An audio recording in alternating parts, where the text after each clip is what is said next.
안녕하세요. 부동산에 관한 한 여러분의 베프가 되고 싶은 공인중개사 김혜주입니다. 예, 오늘은 이 책 한 문장으로 말하라 한번 같이 읽어보려고 합니다.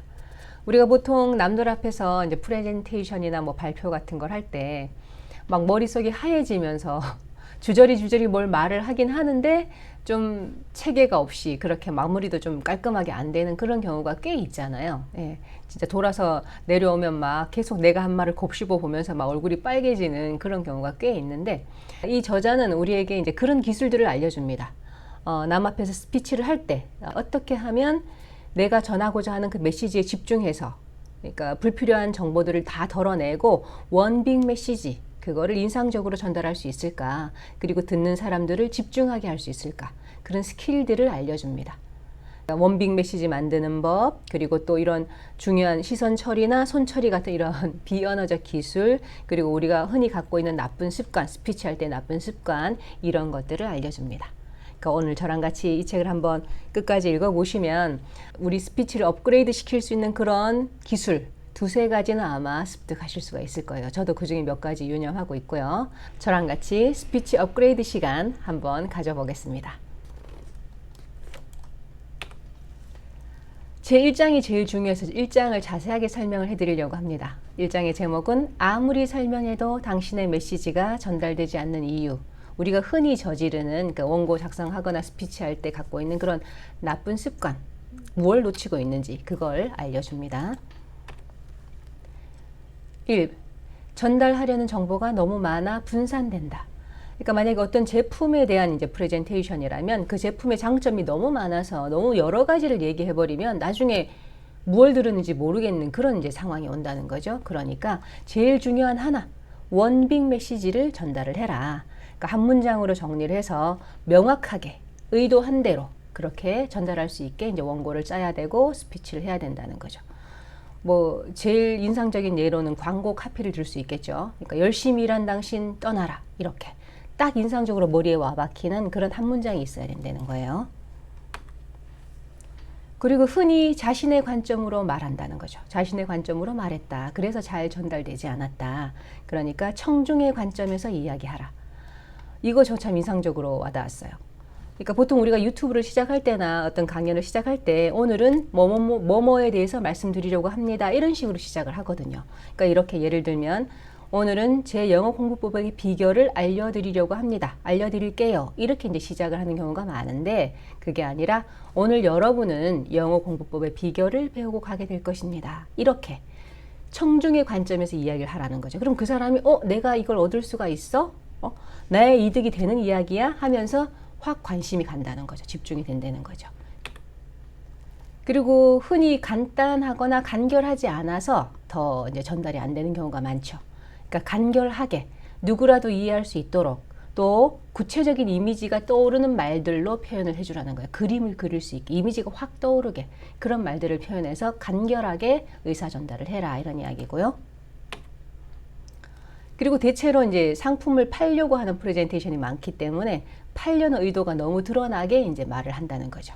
그러니까 상품 자체를 팔려고 막 의도한다는 그런 느낌을 준다기보다는 명확한 미래 예상도를 그려주는 거예요. 그림을 그려주는 거예요. 만약에 이제 차를 파는 사람이면 그 차에 대한 장점을 막 얘기하는 게 아니라 그 차를 타면 내가 어떻게 되는지, 어떤 모습의 그런 그림이 나올 것인지, 그걸 그 결과에 대해 초점을 맞춰준다는 거죠. 그래서 내가 그 차를 타고 있는 그런 멋진 모습이, 그런 꿈꾸던 미래 예상도가 눈에 명확히 보이면 그것을 사고 싶다, 손에 넣고 싶다, 그런 열망이 생긴다는 거죠. 그게 효과적이다, 이런 이야기고요. 또 흔히 이제 자기 이야기를 할 때 잘 보이려고 성공담만 이야기하는 경우가 많다는 거예요. 하지만 그럼 듣는 사람한테 막 너무 성공한 얘기를 해주면 좀 나랑 동떨어진, 저 사람은 나랑 약간 다른 차원의 사람인 것 같아, 이런 느낌을 주면서 오히려 집중하지 못하게 한다는 거죠. 그러니까 어떤 실패, 불만, 좀 그 어리숙했던 그런 첫 경험, 그런 결점의 스토리, 그런 스토리가 들어가 줘야 원래 이랬었는데 이런 실패를 했었고 이런 좀 어리숙한 그런 일들이 있었는데 이렇게 발전을 했다. 그러니까 부정에서 긍정으로 반전되는 요소가 필요하다는 거예요. 그럼 나랑 똑같은 비슷한 사람인데 이렇게 노력하면 이렇게 나아졌구나. 이런 느낌을 준다는 거죠. 그러니까 말하는 사람이 너무 대단하면 사실은 그 호감이 가지 않아요. 그러니까 말하는 사람이 얼마나 대단한지는 듣는 사람에게는 하나도 중요하지 않으니까 그 듣는 사람, 그러니까 듣는 청중이 자신에게 도움이 되거나 자신이 공감할 수 있는 이야기를 듣고 싶어 합니다. 그 다음에 7번. 논리적 사실을 머리로만 전달했을 뿐 마음에는 전하지 못했다. 그러니까 아무리 옳은 메시지를 담았더라도 상대방의 마음에 다가가지 못하는 프레젠테이션이나 말하기로는 상대를 움직일 수가 없대요.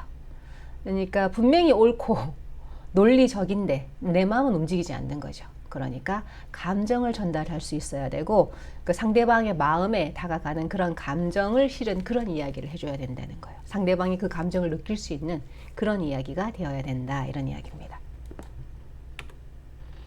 그 다음에 2장은 이제 무엇을 덜어낼 것인가, 어떻게 이제 원빅 메시지를 만들 것인가, 이 얘기를 해주거든요. 그 중에서 이제 몇 가지 제가 마음에 와닿는 것을 이제 정리를 해보겠습니다. 먼저 듣는 이와의 공통점을 찾아라. 원고를 작성할 때 듣는 이와의 공통점을 찾아라. 이건 이제 4가지 이제 포인트에서 찾을 수가 있어요. 먼저 듣는 이는 누구인가? 그러니까 듣는 이가 누구인가 그 포커스를 맞춰서 이제 정보나 이런 그 요소들을 이제 실어야 된다는 거죠. 그 타깃층에 맞는 정보, 그리고 그 사람들의 주요 관심사, 그 사람들의 마음을 움직이는 그런 요소 등을 미리 파악해서 그걸 이제 실은 그런 원고가 돼야 된다는 거고요. 그 다음에 2번. 듣는 이는 무엇을 얻을 수 있는가? 그러니까 상대방이 그 이야기를 듣고 얻을 수 있는 이득은 무엇인가? 그 사람들한테 득이 되는 그런 정보를 실어줘야 된다는 거예요. 내 말하기에서. 그 다음에 3번. 왜 당신이 이야기하는가? 왜 굳이 내가 이 자리에 서서 이 얘기를 하고 있는지 그 사람들이 납득할 수 있는 그런 이야기가 이제 실려야 된다는 거죠. 그러니까 나만이 전달할 수 있는 어떤 경험담, 나만의 지식, 그런 것들을 이제 실어서 이야기를 해줘야 된다. 그러면 듣는 사람이 확 나한테 빨려드는 거죠. 4번. 이 이야기의 목적은 무엇인가? 그러니까 이제 듣는 이가 원하는 게 있다면 내가 원하는 목적도 있잖아요. 그러면 내가 그 사람이 어떻게 행동하길 바라는지, 저 물건을 사기를 바라는지, 사고 싶게 만들고 싶은지, 내가 이제 원하는 그 목적이 분명해야 어떻게든 그 목적을 실어서 원하는 바를 얻을 수가 있다는 거죠. 이 4가지에 집중해서 듣는 이와의 공통점을 찾으면서 이제 원고를 작성을 해라, 스피치를 해라, 이런 이야기고요. 그 다음에 제가 이제 가장 인상적으로 들었던 것이 바로 이 부분입니다. 인상적인 도입부를 만드는 황금 비율. 이제 유튜브를 한 지 제가 이제 얼마 되지 않아서 유튜브를 하다 보면은 제 영상을 제가 다시 볼 때 정말 도입부나 마무리 부분이 좀 어설퍼요. 너무 길면 지루하실 것 같고 또 너무 짧아도 또 좀 급작스럽고 이런 느낌을 주거든요. 근데 이 책을 보고서 이제 깨달았어요. 깨달아서 이걸 이제 잘 활용을 해보려고 하는데요. 한번 우선 말씀을 드릴게요. 1번 놀라운 사실. 그러니까 시작이 인상적이어야 된다. 짧은 한마디, 맨 첫 한마디가 인상적이어야 된다. 이런 이야기고요. 그 다음에 2번째 중대한 약속. 이 이야기를 끝까지 들으면 상대방에게 어떤 좋은 점이 있는지를 먼저 보여주는 거죠. 이 이야기가 끝날 때쯤에는 이런 정도의 정보를 얻으실 수가 있을 겁니다. 아니면 제 영상을 끝까지 보시면 이런 것들을 알게 되실 겁니다. 이렇게. 그 다음에 로드맵. 그 이야기가 진행되는 동안 중간에 메인 포인트가 한 2개나 3개 정도 있을 거잖아요. 그 메인 포인트를 얘기해 주는 거예요. 그러니까 이야기가 이런 식으로 진행됩니다. 라고 미리 이제 로드맵을 보여주는 거죠.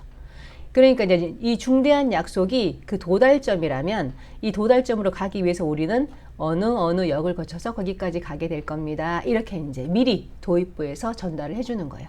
그러면 이제 그분들이 청중들이 들으면서 이야기가 여기쯤에 가고 있구나, 어디쯤에 가고 있구나 이렇게 짐작을 하면서 이야기를 소화하고 이제 집중하기가 훨씬 쉬워진다는 거죠. 그래서 저는 이 부분이 정말 저한테는 이제 도움이 됐고요. 제5장 비언어적 기술. 그러니까 원빅 메시지만큼 중요한 비언어적 기술들 몇 가지 저자가 알려줍니다. 먼저 듣는 이와 감정을 주고받아라. 그러니까 이건 내가 이제 연단에 올라가서 스피치를 할 때 그때 상황을 알려주는 겁니다. 그때 상황에서 내가 그 전체적으로 청중을 어떻게 컨트롤할 것인가, 청중들의 관심을 집중시킬 것인가, 그 기술들을 알려주는 거예요. 먼저 말하는 사람과 듣는 사람 사이에 경계를 만들지 않는다. 이 경계는 물리적인 경계를 말해요. 그러니까 청중은 저쪽에 앉아 있는데 나는 연단에 서 있고 그 사이에 뭐가 이렇게 가로막힌 뭐 책상이 여러 개 있다던가 이렇게 하는 것은 이제 안 좋다는 거죠. 그런 경계를, 물리적인 경계를 우선 없애라. 그 다음 시선을 스캔하고 스톱한다. 시선 처리 아주 중요하잖아요. 그러니까 시선 처리가 어떻게 되냐에 따라서 그 사람이 자신감 있어 보이고 청중들이 훨씬 몰입을 잘 하게 되거든요. 그러니까 시선을 이런 식으로 처리하라는 거예요. 쭉 스캔하다가, 청중들을 쭉 스캔하다가 한 군데 딱 스톱하고, 내가 이제 메인 포인트를 말할 때 그 사람한테 멈춰서 그 포인트를 다 이야기할 때까지 멈춰 있고, 다시 또 스캔 쭉 하다가 또 한 군데 딱 멈춰서 또 메인 포인트를 말하고, 이런 식으로 이제 하라는 거죠. 근데 그때 이제 스톱할 때는 반응이 좋은 사람한테 스톱해서 이렇게 서로 커뮤니케이션이 되는 것이 서로에게 훨씬 좋다는 거죠. 분위기도 좋아지고. 그렇게 시선을 스캔하다 스톱, 스캔하다가 스톱. 요거 이제 한번 잘 써보세요. 저도 유념하려고 합니다. 그 다음에 구어체로 말한다. 이 원고를 작성하다 보면 자꾸 문어체가 나오게 돼 있어요. 이 문어체로 이제 원고 작성이 됐을 때는 원고를 계속 연습하시면서 그걸 구어체로 바꾸는 거예요. 저자가 이제 말해주는 효율적인 기술 하나, 복도 테스트. 그러니까 원고를 여러 사람 앞에서 말하는 원고가 아니라 내가 복도에서 누군가 한 사람을 만났는데 그 사람 아는 사람을 만나서 서로 이야기하는 듯이 그렇게 구어체로 말해줘야 대상이 수십 명, 수백 명이 있더라도 그들이 모두 오로지 나한테만 말하는구나, 나하고 둘이서만 이야기하고 있구나, 이런 느낌을 받도록 해야 한다는 거예요.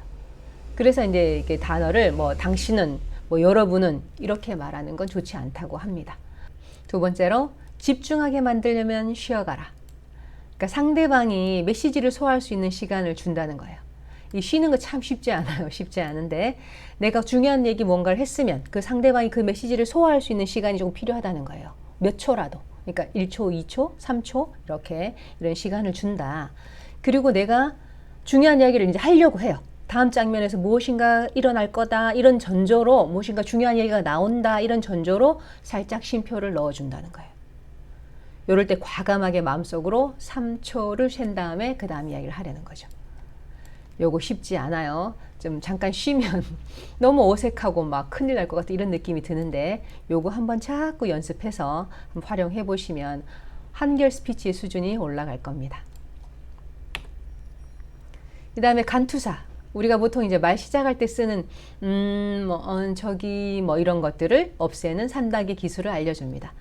저도 제가 유튜브를 하고 영상을 보면서 제가 어떤 간투사를 많이 쓰는지를 알았어요. 저는 뭐 그러니까 뭐 인제 뭐 이런 말을 많이 써요. 필요 없이 그걸 자꾸 시작을 하고 있더라고요. 그러니까 이런 간투사를 없애는 그런 이제 방법을 알려주는데, 먼저 자신이 어떤 불필요한 말을 한다는 걸 이제 의식을 해야 됩니다. 내가 잘 쓰는 말이 뭐구나, 이제 내가 알았어요. 내가 알았으면은 그 말이 나오려고 할 때, 말하기 직전에 딱 깨닫는 거죠. 또 내가 그 말을 하려고 하는구나. 그럴 때 잠깐 쉬어요. 잠깐 쉬어서 그 말을 안 하고 이제 본론으로 들어가는 거죠. 그런데 이제 이렇게 생각하는 동안 위를 쳐다본다거나 아래를 쳐다보는 것은 이제 안 좋다는 거죠. 그러니까 제가 영상을 찍어 보니까 저도 뭐 생각이 안 떠오를 땐 자꾸 이렇게 시선이 위로 올라가요. 위로 올라가는데, 하여튼 이걸 유념하면, 유념이 뭐든지 첫 단계거든요. 내가 그걸 의식하고 고치려고 하는 게 첫 단계니까 유념하고 고쳐보려고 하겠습니다. 네, 어떠셨어요? 여러분 이 영상에서 몇 가지를 얻으셨습니까? 저는 3가지. 인상적인 도입부, 간투사 없애기, 그리고 시선 처리, 알맞은 시선 처리. 이 3가지를 꼭 유념하고 계속해서 노력해서 제 걸로 만들어 보겠습니다. 그러니까 여러분도 제 영상에서나 아니면 이 책에서 본인에게 부족한 걸 찾아서 점점점 말하기 실력이 늘어나는 그런 기회가 되시길 바랍니다. 그럼 저는 다음에 또 다른 좋은 영상으로 찾아뵙겠습니다. 지금까지 부동산 베프 공인중개사 김혜주였습니다. 감사합니다.